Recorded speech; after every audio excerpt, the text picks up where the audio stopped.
வணக்கம் மக்களே! என் பேரு எம்ஜி. இன்னைக்கு நம்ம வீடியோல என்ன பார்க்க போறோம்னா, ட்ரெய்னிங் அண்ட் இட்ஸ் பிரின்சிபல்ஸ். இது யாருக்கு ஹெல்ப்ஃபுல்லா இருக்கும்னு பார்த்தீங்கன்னா, physical education students, coaches, fitness இண்டஸ்ட்ரியில இன்வால்வ் ஆயிருக்க எல்லாருக்குமே இது ஹெல்ப்ஃபுல்லா இருக்கும். ஸோ நம்ம ஒரு ட்ரெயின் பண்றோம். அந்த ட்ரெய்னிங் எப்படி பண்ணணும்? அதுக்கு ஏதாவது பிரின்சிபல்ஸ் இருக்கா? ஸோ இதெல்லாமே வந்துட்டு இந்த வீடியோல நம்ம கவர் பண்ண போறோம். வாங்க வீடியோக்குள்ள போவோம். ஃபர்ஸ்ட் ஒன் பார்த்தீங்கன்னா, ஓவர்லோட். இந்த நேம்லயே தெரிஞ்சிருக்கும். ஓவர்லோட்னா என்ன அப்படின்றது. ஸோ ஓவர்லோட்னா ஒண்ணும் இல்ல. நம்ம யூசுவலா ஒரு லிமிட் நமக்குள்ள வச்சிருப்போம். ஸோ அந்த லிமிட்ட தாண்டி புஷ் பண்றது தான் ஓவர்லோட்.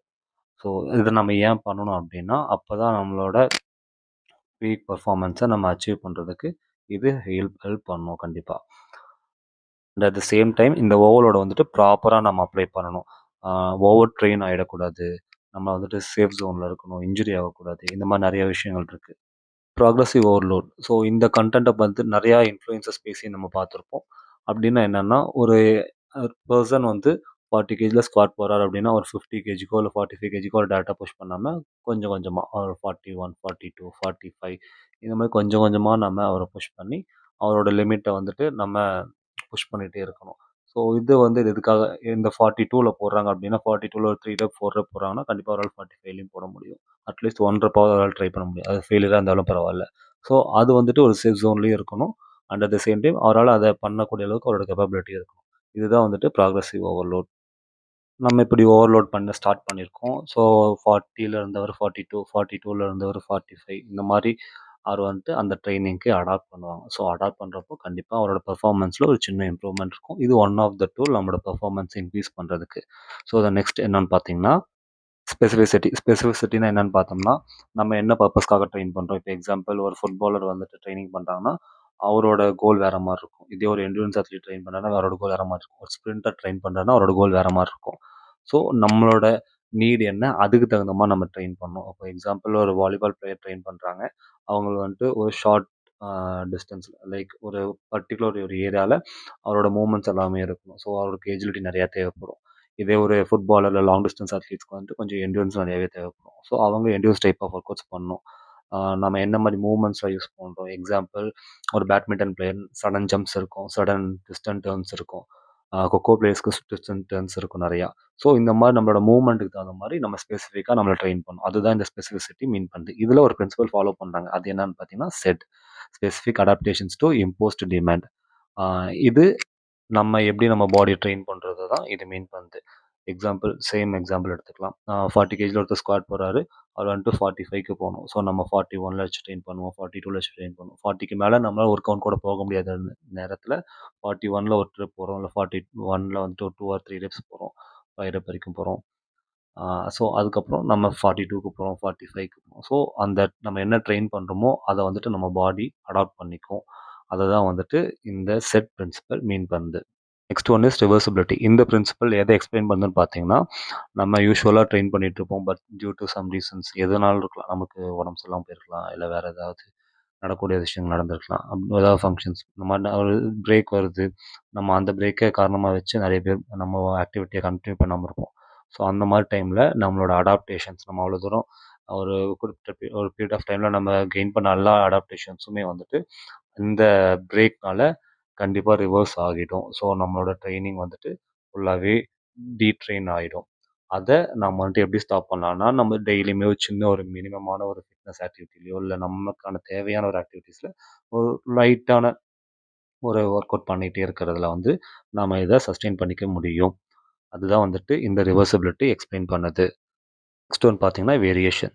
வேரியேஷன்லாம் ஒண்ணும் இல்ல. நம்ம டெய்லியுமே ட்ரெயின் பண்ணுவோம். ஆனா ஒரு ஓவர் பீரியட் ஆஃப் டைம்ல பார்த்தீங்கன்னா, நமக்கு ஒரே ட்ரெய்னிங் இருந்துச்சுன்னா கண்டிப்பா போர் அடிக்கும். நம்மளோட மோட்டிவேஷன் லாஸ் ஆயிடும். என்னடா டெய்லியுமே இதே பண்ற மாரி இருக்குன்னு சொல்லிட்டு ஒரு மைண்ட் செட்டுக்கு வந்துருவோம். ஸோ அதெல்லாம் வந்துட்டு போக்குறதுக்கு தான் நம்மளோட ட்ரெய்னிங் பிளான்ல வந்துட்டு ஒரு வேரியேஷன்ஸ் கண்டிப்பா குடுத்தாகணும். எல்லா கோச்சஸோட ரெஸ்பான்சிபிலிட்டி இது. ஆ நம்மளோட பிளானிங்ல வந்துட்டு அத்லீட்ட வந்து நல்லா என்கேஜ் பண்ற மாரி இருக்கணும். அவனோட பெர்ஃபார்மன்ஸ் இம்ப்ரூவ் பண்ற மாரி பிளான வந்து நம்ம ஷெட்யூல் பண்ணணும்.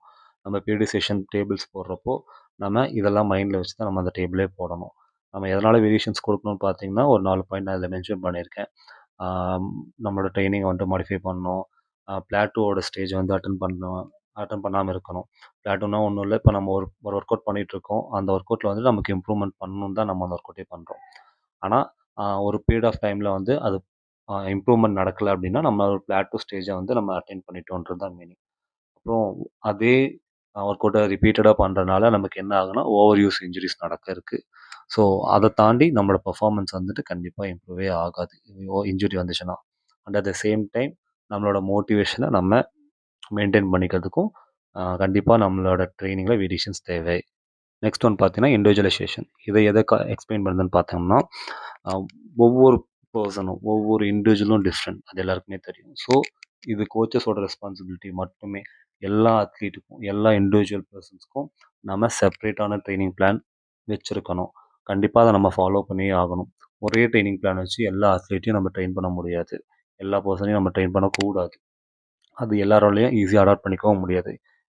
ஒரு 1 ஆர் 2 நம்ம அந்த இதில எக்ஸம்ஷன் இருக்கலாம். ஆனா எல்லாராலயும் சேம் ட்ரெய்னிங் பிளான ஒர்க் ஆகுமான்னு பார்த்தீங்கன்னா, எல்லாருக்கும் கண்டிப்பா ஒர்க் ஆகாது.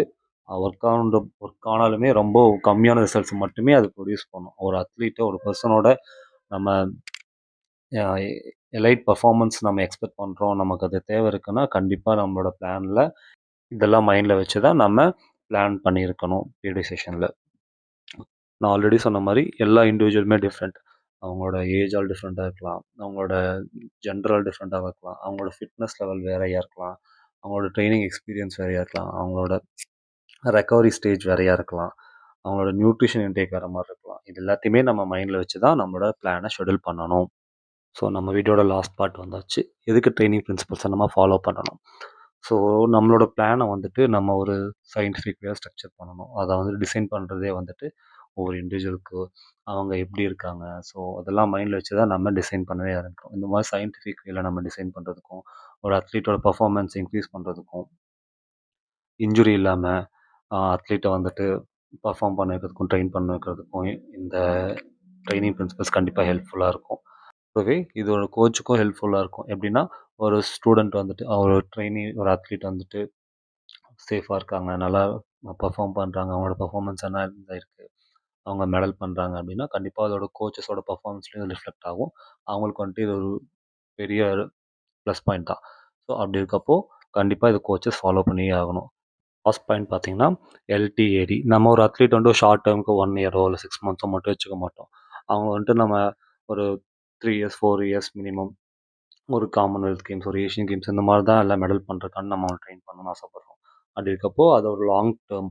அந்த ஜேர்னில அந்த அத்லீட்டோட டெவலப்மெண்ட்டுக்கு நம்ம ஹெல்ப்பா இருக்கிற மாரி தான் நம்ம பிளான் பண்ணணும். அந்த பிளானிங் ஃபுல்லாவே அத பேஸ் பண்ணி மட்டும் தான் இருக்கணும். ஸோ, கண்டிப்பா அதுக்கு பிரின்சிபல்ஸ் ஹெல்ப்ஃபுல்லா இருக்கும். ஸோ, இன்னைக்கான வீடியோ அவ்வளோதான் மக்களே. Thank you.